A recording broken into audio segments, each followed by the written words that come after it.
আমরা ছোট থেকে শুনে আসছি যদি আমরা পাপ করি তাহলে আমাদের নরকে যেতে হবে। কিন্তু বাস্তব জীবনে কেউ নরক কোনোদিন দেখেনি, অনলি শুনেছে। তবে আপনারা জানলে অবাক হবেন, এই পৃথিবীতেই নাকি নরকের দ্বার আছে। পশ্চিম এশিয়ার তুর্কমেনিস্তান এই দেশেই নাকি রয়েছে নরকের দ্বার, যেখানে রয়েছে এক বিশাল আকৃতির গর্ত আর যার মুখ থেকে অলওয়েজ আগুন জ্বলে। সুন্নি অধ্যুষিত এই দেশের রাজধানী আশগাবাদ। আশগাবাদ থেকে কিছুটা দূরেই রয়েছে এই নরকের দ্বার, গেট টু হেল। প্রায় 60 ইয়ার ধরে একটানা আগুন জ্বলছে 20 মিটারের এই রহস্যময় গর্তে। এই দেশে প্রচুর পরিমাণ তেল পাওয়া যায়।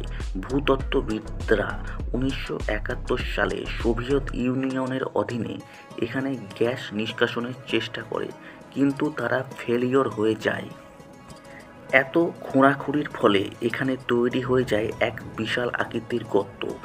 এই গর্ত থেকে যাতে কোনোভাবে বিষাক্ত গ্যাস না বেরিয়ে আসে, তাই এই গর্তে আগুন ধরিয়ে দেওয়া হয়। সেই আগুন আজও নেভেনি। স্থানীয় ভাষায় এই ক্রেটারকে বলা হয় গেট অফ হেল।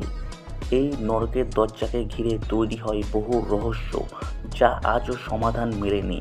শোনা গিয়েছে এই দরজার সামনে যাওয়াতে মৃত্যু হয়েছে অনেক মানুষের, এমনকি বহু পশু পাখিরও রহস্যময়ভাবে মৃত্যু হয়েছে এই অঞ্চলে।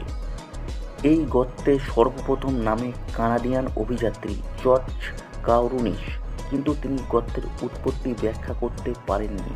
তিনি ন্যাশনাল জিওগ্রাফিতে বলেন যে এটি মরুভূমির মাঝখানে একটি আগ্নেয়গিরির মতো দেখাচ্ছে, এবং যোগ করেছে যে তাপ তা অসহনীয়।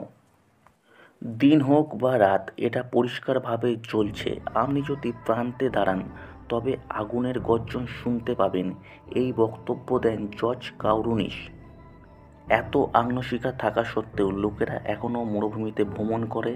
কাছাকাছি মরুভূমির বন্য ক্যাম্পিংয়ের জন্য এটি একটি জনপ্রিয় জায়গা হয়ে উঠেছে। কিন্তু জ্বলন্ত গর্তের ভাগ্য তাম্রস্তূপ হতে পারে। জানুয়ারি 2022 সালে রাষ্ট্রপতি তুর্কমেনিস্তানের সরকারকে কিভাবে আগুন নেভানো যায় তা নিয়ে গবেষণা শুরু করার নির্দেশ দেন। সো যতটা ডিটেলস এটার ব্যাপারে দেওয়া দরকার আশা করি আমি দিতে পারলাম।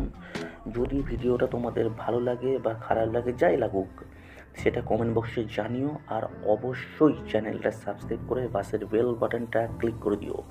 আর ভিডিওটা শেয়ার করতে ভুলো না। আর ভিডিওটা ভালো লাগলে লাইক তো করবে প্লিজ। Thank you.